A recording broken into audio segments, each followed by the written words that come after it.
नमस्कार दोस्तों, मेरा नाम अरविंद है। ये मेरे फादर हैं और मेरे मेंटोर हैं, गुरु भी सब कुछ यही हैं। इन्होंने मेरे को मतलब हर चीज़ सिखाई है। क्रिकेट, फुटबॉल सब इन्हीं से देख के मैं सीखा हूँ और आज तक संघर्ष करते हुए है और कभी हमें तंग नहीं करा कि मतलब तुम ये मत लेना वो मत लेना। इन्हीं के बदौलत हम अभी तक चलते आए हैं। प्लस हम लोग इतना अच्छा ब्लेस्ड हैं कि मतलब ये दोनों मेरे माँ बाप जो है मतलब हमें मिले हैं। और जिस तरीके से मैं इनका रवैया देखता हूँ, बचपन से हम ऐसे सीखते हुए आ रहे हैं। तो मैं आज आज आपसे थोड़ा क्वेश्चन शेयर करूंगा, जो पापा बताएंगे नॉर्मल पर्सन कैसे रहना चाहिए और भगवान के ऊपर भी। अच्छा ठीक है। आप ये बताइए पापा जी कि दीपावली जो होती है, कुछ कहते हैं कि नरकासुर के मरने की वजह से हुआ था, कुछ कहते हैं कि वनवास से आने के बाद हुआ था, तो ऐसा क्या है? दोनों ही हैं, दोनों से ही कहते हैं, लेकिन ये तो मेरे ख्याल से तो हम तो यही सुनने में आ रहे हैं, दिवाली जो है, ये दिवाली जो है ये राम को जो है अयोध्या वापस कुछ परिवार समेत वनवास से लौटे थे ना, सीता को छुड़ा के, जब भी वही दिवाली मनाया। दिवाली में भी कई तरीके भी हैं, लक्ष्मी का भी पूजन करते हैं, नरकासुर का भी है, अलग अलग तरह तरह की भावनाएं हैं ना। ठीक है, ठीक है। आपके हिसाब से कौन सा ऐसा आपका भगवान है जो जो आप जोड़ते हो और उससे मन्नत मांगो तो पूरी हो जाए? देखो, मैं तो भगवान को सभी को एक ही बराबर मानता हूँ, चाहे कोई भी हो। सभी भगवान एक ही है, मजहब अलग अलग है, ठीक है। ठीक है। लेकिन मैं कहता हूँ ना कि दुख और सुख, इंसान जो है, अपना जो मनुष्य जो है बड़ा स्वार्थी होता है। वो जब दुख आता है तो भगवान को याद करता है, भगवान को जो मंदिरों में चरणों में चले जाता है और भगवान को याद करना लगता है। और सुख होता है तो भगवान को भूल जाते हैं, वो हनुमान चालीसा भी मेरे पास टाइम नहीं है, अच्छा ठीक ऐसी है। चीज। आप ना अच्छा, दूसरी एक चीज और बता रहा हूँ ना, मेरा कहने का ये मतलब है ना, सबसे बड़े जो भगवान है ना, वो आप माँ को या माँ, पापा को सबसे बड़ी जो भगवान है ना, माँ है। ठीक है। क्योंकि गुरु भी सबसे बड़ी माँ ही है। माँ ने चलना सिखाया, खाना सिखाया, दूध पिलाना सिखाया, सबसे इससे बड़ी चीज़।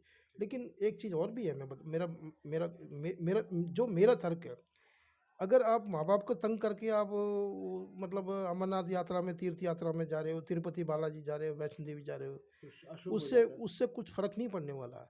जब आप भगवान आपके, आपको एक पता है, हमारे साउथ में एक वो है, एक वो प्रथा चली, वो थी, मुर्गन जो है ना, मुर्गन कार्तिक को हाँ कहते हैं और मुर्गन। गणपति थे, गणेश जी कहते हैं, है ना। तो उनके मम्मी पापा थे शिव जी और पार्वती। ठीक है। तो उन्होंने शर्त रखी थी कि पहले पूरे विश्व के जो है, पूरे ब्रह्मांड के जो दर्शन कर, परिक्रमा करके आएगा, तो जो करके आएगा ना, उसको फल उसको मिले। मैं जो है वो फल करूँ, दूंगा। अपना वो फल दूंगी फल शायद। दूंगा। और जो मतलब नहीं करेगा ना, तो वो मेरे से जो है ज़्यादा, वो मैं उससे ज़्यादा प्यार नहीं प्यार नहीं करूँगा, करूंगा। ऐसे ही कुछ उन्होंने बोला था। ठीक है। लेकिन मुझे पता है कि ना, मैंने जो जहाँ तक सुनी है, हमारे मम्मी पापा ने जो बताया है, मुरुगन जी ने तो, कार्तिक जी ने पूरे ब्रह्मांड के पूरे परिक्रमा करके आए थे, रात और दिन बहुत परिश्रम किया। परंतु गणेश जी इतने कामचोर थे, उन्होंने देखा यार क्या करें, समझ नहीं आ रहा, उन्होंने शॉर्टकट तरीका अपनाया और सीधे जो है कि यार, कहने लगे तो मम्मी पापा से तो बड़ी देव देवता को है ही नहीं, इन्हीं के पाँव, चरण इन्हीं के पाँव के पीछे जाकर, पाँव के नीचे जो है चरण स्पर्श करके बैठ जाते हैं। तो फिर बाद में जब पूछा गया ना शिव जी से, बोला असली तो यही है ना। तुम पूरे, फिर उसमें जो है कंट्रोवर्सी पैदा हो गया था, कार्तिक को बहुत गुस्सा आ गया था कि मम्मी पापा ने पक्षपाती कर गए। तो फिर हमारे इसमें कहते हैं ना, जैसे शिव जी और गणेश जी का है, तो उन्होंने अपना जो है वो सर जो है दूसरी तरफ रख लिया था, पश्चिम की तरफ या पूरब की तरफ ना। गणेश जी नाराज, गणेश जी की तरफ, शिव जी की तरफ से, शिव जी का भी उनका जो है अलग दिशा में था। तो मुरुगन जो कार्तिक है ना, नाराज हो गए थे। ठीक है। हमेशा गणेश भगवान को लेकिन पहले क्यों? लेकिन कहते हैं कि सारे तीर्थ बार बार, गंगा सागर एक बार। आपने मम्मी पापा की नहीं सेवा करी ना, तो आपका जीवन ही व्यर्थ बेकार है। आप जो जो हम कहते हैं कि यार हम तो अमरनाथ हो जाए, वैष्णो देवी हो जाए, उधर हो जाए, उधर हो जाए, मैं कहता हूँ ठीक है, वो तो एक आस्था है, श्रद्धा है। हम भगवान को माने तो वो आस्था है, भगवान को नहीं भी माने तो कोई बुरा थोड़ी ना हो रहा है। हम रोड पे जा रहे हैं, वो कर रहे हैं, भगवान को याद करते हैं, ठीक है। नहीं भी करते हैं तो भगवान को किसी का वो थोड़ी ना, लेकिन भगवान कोई हमसे दान थोड़ी ना मांग रहा है कि भाई मुझे इतना करोड़ का वो चाहिए, ये चाहिए। हमारे टाइम में क्या होता था, पुराने टाइमों में भगवान को दान कैसे देते थे? पैसे नहीं देते थे भगवान को, क्या करते थे, नौ दान थे, नौ दान पिंडदान, थे। पिंडदान। नहीं नहीं, वो नहीं, नौ दान, दान थे। जैसे उसमें अरहर की दाल होती थी, थोड़े से थोड़े थोड़े थोड़े, 50-50 ग्राम अरहर का दाल है, लोबिया, ये सारे वो थे ना, वो भगवान को एक सफ़ेद कपड़े में बांध के वो दान पात्र में डालते थे, अच्छा ठीक है। है ना। आपसे एक चीज़ पूछना मैंने, हर मंगल का ये में विषय ये गणपति जी को क्यों पूछा पूछा जाता है? ये तो आपको भी पता है बेटा, गणपति जी को जो है सारे भगवानों ने दे वो उससे गणेश जी। उन्होंने उसको उनको जो है एक वरदान दे रखा है। जो भी शुभ कार्य हो, चाहे गणेश पूजा हो या ये जैसे जागरण हो या कोई भी हो ना, सबसे पहले गणेश की, वैसे आपको पता है बेटा, जब शुभ कार्य होता है ना, कोई शादी ब्याह हुई होता है, सबसे पहले गणेश जी की पूजा करते हैं। हमारे हिंदुओं में ना गणेश जी की बहुत मान्यता है। और उसी तरीके से आपको थोड़ा सा और भी ज्ञानवर्धक चीज़ें बताना पड़ेगा ना, आप अभी बच्चे हो, अभी समझ नहीं पा रहे। जैसे ये है ना, ये जो वैष्णो देवी में वो नहीं है, एक राक्षस थे, उसका नाम क्या है? हम्म? रक्त बीज। यार राक्षस था ना, उसका नाम क्या है? वो हम्म? भस्मासुर, नहीं नहीं यार, कौन? भस्मासुर नहीं था, भैरव बाबा। भैरव बाबा। तो उनको भी एक दान मिला हुआ है, इन्हीं के वरदान हाथों मिला से भगवान। बना था। नहीं, उनके तो मिले थे उनको।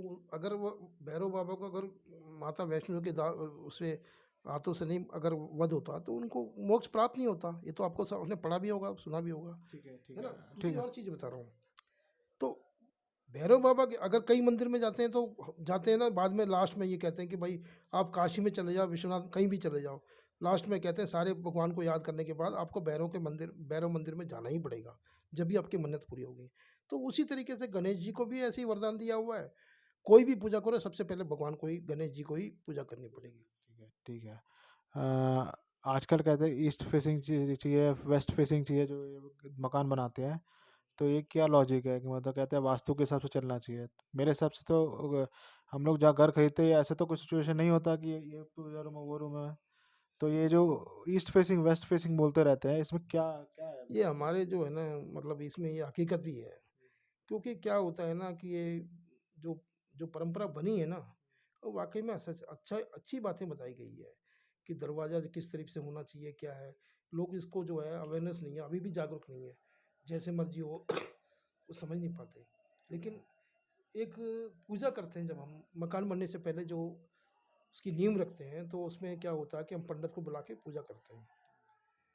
तो क्या होता है, पंडित नींव बनने से पहले जब पूजा होता है ना, तो पंडित बताता हमें हमें दरवाज़ा किस तरफ रखनी चाहिए, खिड़की कहाँ रखनी चाहिए, बनाना चाहिए, या किचन किस तरफ होना चाहिए, और टॉयलेट का जो है दरवाज़ा कहाँ होना चाहिए, टॉयलेट किस दिशा में होना चाहिए, जीना कहाँ से जाना चाहिए। अच्छा सब ये आपका सब विधि विधान से ही होता है ना। ठीक है, आप ये बताइए मुझे कि सबरीमले का क्या आपका मतलब आपको क्यों अच्छा लगता है सबरीमले में? देखो, मैं तो अभी 5-6 साल से तो मैं सबरीमला जा ही नहीं रहा हूँ, ठीक है।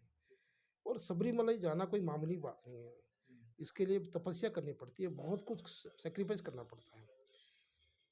उस मंदिर में जाने के लिए 48 दिन का वो करना पड़ता है, व्रत रखना व्रत पड़ता रखना है, पड़ता है, भजन ब्रह्मचारी कीर्तन में जाना। ब्रह्मचारी होना चाहिए। दाढ़ी नहीं कर सकते, हाँ, शेव नहीं कर सकते। बेल्ट पहनना, चप्पल नहीं पहनना। हाँ, फिर उसके बाद खाना जो है घर पे जो बनाना पड़ेगा पड़ेगा तो खुद ही खाना सबसे वो बना पहले के खाना हम ही पड़ेगा। परोस के दूसरे को देना पड़ता है। हाँ, तो वो परोसो या ना परोसो वो दूसरी बस बात, पवित्र होना चाहिए बेड में बस। लेटना, नीचे नीचे लेटना हाँ, चाहिए। नीचे लेटना चाहिए। और दूसरा एक चीज़ ये हम बता रहे हैं ना, ये गांव और वैसी जगहों में तो ठीक है, हमारे तमिलनाडु में तो वहाँ गर्मी है, उसका कोई फ़र्क नहीं पड़ता। परंतु दिल्ली में जो है, दिल्ली में यहाँ जो ठंड ज़्यादा है, अगर इस तरीके से करोगे तो नमोनिया हो जाएगा, टाइफाइड हो जाएगा, है ना। नीचे बैठ के आप सोओगे ठंड में, कपड़े ढंग से नहीं पहनोगे, और रात को जो है भजन कीर्तन में जाके आना पड़ता है भंडारा खाने के लिए। पूजा पाठ करने के बाद ही जो है लोगों को खाना जो भक्तजन होते हैं खाना खाते हैं, है ना। ये बहुत कठोर है। ठीक हमने है। भी किया 4-5-6 साल तो मैं लगातार विजिट किया था, लेकिन उस समय, लेकिन मैं शायद भगवान। 2 साल मैं आया हूँ, 2 साल 2 साल तो आप भी आए हो, 4-5 साल तो हमने भी ले लिए, गए थे। लेकिन बहुत ज़बरदस्त वो है। लेकिन भगवान तो सबका एक ही है ना। लेकिन भगवान ने ये थोड़ी ना बोला है कि तुम ज़्यादा दुख झेल के आओ या पैसे खर्च करके आओ। भगवान तो कहता है जैसे मर्जी आओ, लेकिन मन, भगवान के मन में एक श्रद्धा होनी चाहिए, है ना। मन अपना जो है बिल्कुल साफ सुथरा होना चाहिए, भगवान के प्रति हमारी श्रद्धा होनी चाहिए ठीक है कि ठीक है भगवान को मानना चाहिए। ठीक है ठीक है। अगर हम बात करें कि किसी कार्य में अगर हम सफलता पानी है, तो हमें भगवान जोड़ना चाहिए। और यहाँ पर एक ऐसे भी लोग हैं जो भगवान नहीं जोड़ते, गाली देते हैं, ठीक है। और ऐसे भी पर्सन है जो मतलब जोड़ते भी हैं और नेगेटिव चीज़ भी बोलते हैं। तो आपके हिसाब से पॉजिटिव चीज़ क्या है भगवान जोड़ने का? देखो, एक मैं तो कहता हूँ, हमारे जो मन के अंदर जो है ना एक आस्था है। आपको जो काम अगर आपने मेहनत से उसको प्राप्त किया है, तो हम सोचते हैं इसको भगवान का श्रेय देते हैं कि भगवान ने ये काम कर दिया, अच्छा, भगवान की कृपा है हमेशा ही, है ना? लेकिन भगवान के भरोसे भी नहीं बैठना चाहिए, मेहनत तो आपको खुद करना है, आपको पर्सनल इंटरेस्ट लेना पड़ेगा हर चीज़ के लिए, एग्ज़ाम के लिए या वैसे।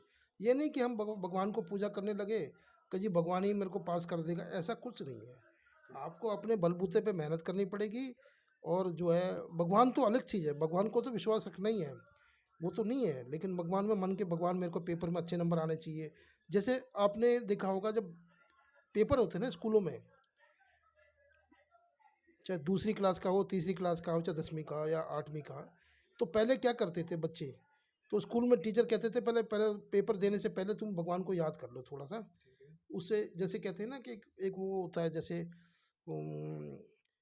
थोड़ा सा है ना, जैसे हम लोग कहते हैं ना भगवान को याद करते हैं, या कोई वो भगवान, जैसे कोई मरे हुए आदमी को 2 मिनट मौन व्रत रखते हैं ना, तो 2 मिनट भगवान को याद कर लो, उसके बाद पेपर लिखना शुरू करो करके, है ना? वो तो ठीक है। अभी अब पता नहीं कैसे है, हमारे टाइम में तो होता था, जब पेपर होते थे ना, तो बच्चे खड़े होकर 2 मिनट के लिए भगवान को याद करके फिर जब पेपर लिखते थे, है ना? ठीक है। ठीक है दोस्तों, मैं यहाँ पर ये पार्ट 1 वीडियो में एंड कर रहा हूँ। अब पार्ट 2 है लास्ट। तो जिसमें इसमें अगर आपको कुछ बुरा लगे या कुछ चीज़ें ऐसी भी हैं जो मतलब आपको अच्छा लगे, तो ज़रूर मेरे को कमेंट में बताना।